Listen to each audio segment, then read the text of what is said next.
Hi everyone. I just wanted to quickly finish with a lecture about, a very small lecture about juvenile detention as the sort of other outcome that can come from being charged with an offence. Juvenile detention is probably not the most common outcome, thankfully, in terms of young people. However, it can be the most impactful. So when it does happen, it's the one that particularly leads to a lot of other offending with young people. I've got a couple of videos in this one, which I'm obviously not going to play. You can access the slide and see see all of those videos yourself. But there is a sense in the videos that comes across in terms of this particular cartoon here. Because you mix with the wrong crowd, I sentence you to mix with an even worse crowd. Some international contexts, juvenile detention has very much become the norm for many young people. And there are situations where it is incredibly it's incredibly unjust, such as young people who was in a scuffle with someone, a gun has accidentally gone off, the other person has been killed, mandatory life sentence for that young person, even though they're 14 or 15. And there's a few really powerful videos, particularly coming out of the US, talking about mandatory life sentences for young people and the ways in which those young people change over time and how their system doesn't actually give them the potential to change and become better human beings. It just sentences them flat. But it looks like there might be an end to this happening. In 2012, the US Supreme Court ruled that state laws that mandatorily sentence juveniles convicted of murder to life in prison without parole are unconstitutional. But the degree to which that has actually filtered down into the detention process in America it's not clear. So unfortunately, juvenile detention does still happen in a lot of contexts, including Queensland and every other state in Australia. Obviously, there are some young people that for whom which detention is a productive mechanism. There are some young people that physically don't have any other options, and they are the young people that would be considered to be at the extreme end of the scale. However, there are also youth justice systems that are set up so that detention doesn't become something of a more common practice. So for instance, in the Swedish system and the Finnish system and places like that, they don't have many young people in detention because instead of sending young people to detention for robbery or break-in enters or motor vehicle theft or whatever, they actually have a wraparound service approach when the young person comes to the attention of police. They try and ameliorate the circumstances of that young person so they then don't go on to commit more offences. So they have very few young people in detention overall. So here we can see Indigenous people in detention, male people in detention, female in detention.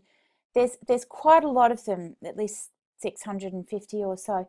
I think the numbers have gone up a little bit since then, but I didn't update the statistics because the differences were negligible.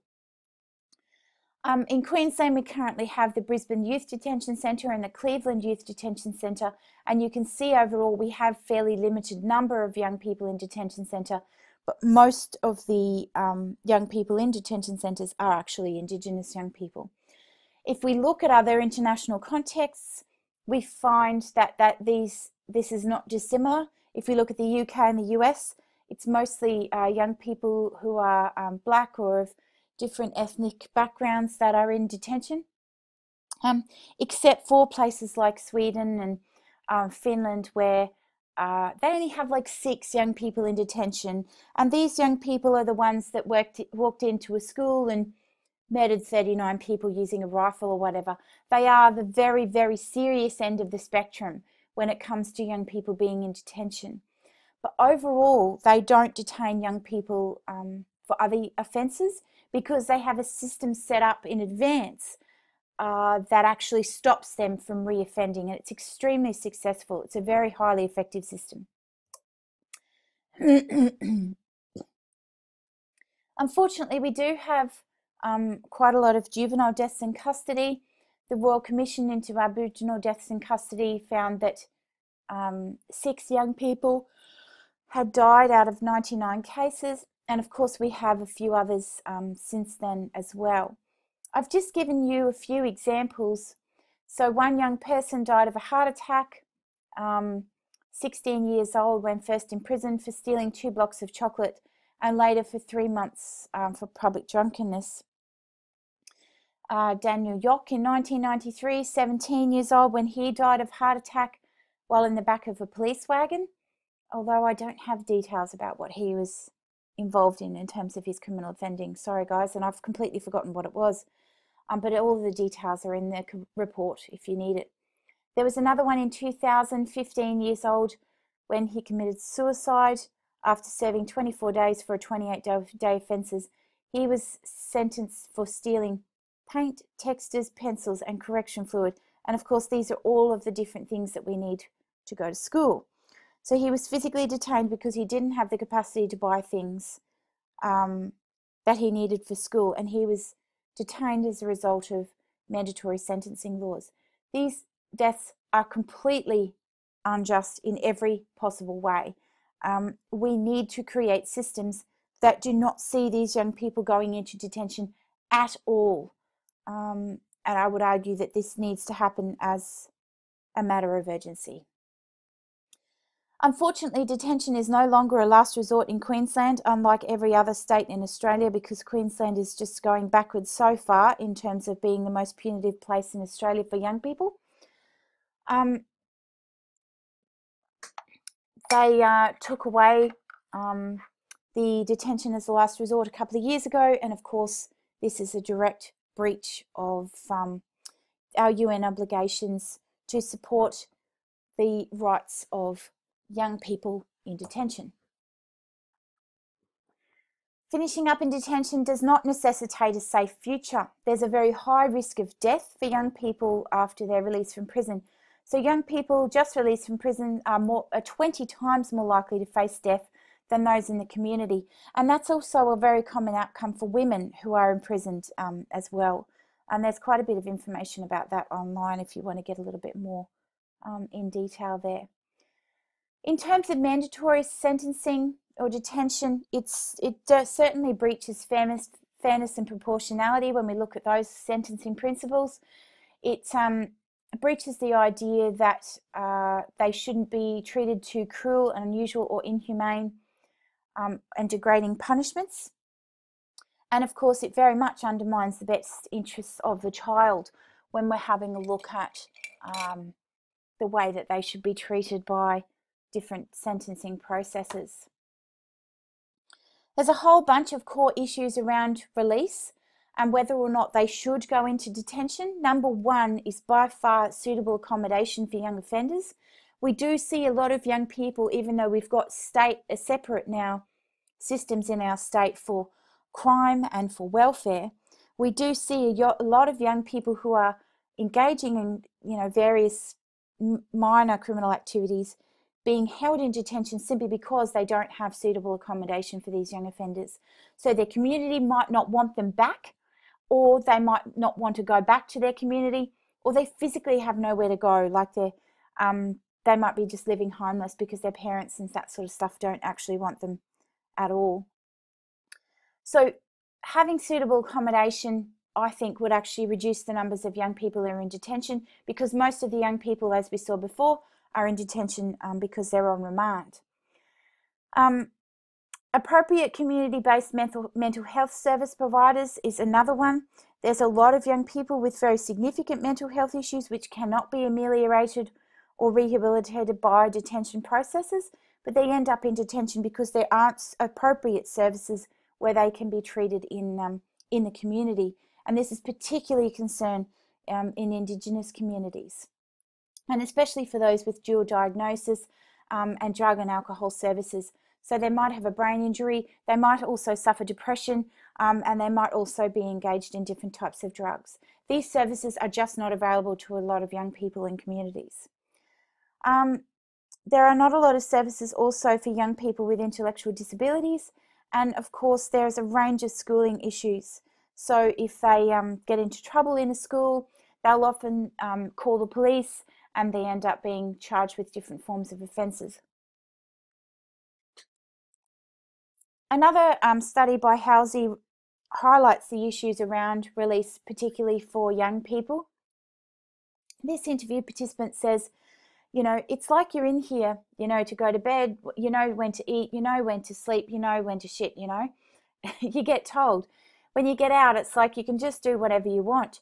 They don't ease you out. So you're just here. You're in detention, you can't do anything, and then when you're out there, you can do everything. It's so sudden. It's too sudden. We need to be able to be worked out, to be organised. Like if I got 8 months, I should be able to do some sort of periodic release in the last 2 months. They should like wean you out then so that you can organise this stuff, and when you're out you can get a job, and you've already started working there. It's not like you've just got out of lockup and you're you know, out there trying to find a job and so forth.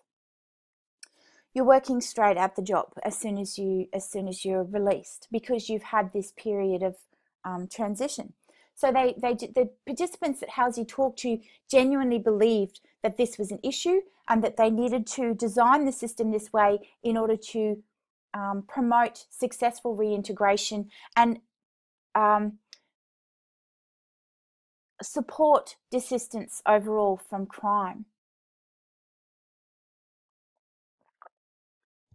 Now, overall, if we look at the numbers of young people that commit crime, there are not that many that end up in detention. And the question remains, why even detain people if there are so few of them? There are so many other more successful approaches that we could be taking up, like the examples that we see through justice reinvestment strategies happening in the US, for instance, but we're just not even considering those at the moment because we don't have detention as a last resort, and a lot of people do get detained for ridiculous offences, as we can see in those examples before. Certain young people are considered intractable, not amenable to other interventions, and therefore need to resort to some sort of hardline approaches. That is the case, that some young people do respond best to this. However, of course, we have instances where there's a lot of abuse, that there's a whole bunch of human rights being breached in detention centres also, and that needs to be considered in addition to that stuff. And of course, there's the 17-year-old rule, where a young person can't vote, they can't drink, however, they can go to prison at 17 in Queensland. And if you're interested in that particular issue, I urge you to get involved in a campaign in Queensland to convince the government to amend the age that young people are considered an adult in Queensland, because as I've noted before, Queensland is the only one in Australia who considers 17-year-olds as adults. Anyway, folks, that finishes off my videos for this week. I hope you enjoyed them, and I shall see you next week. See you later.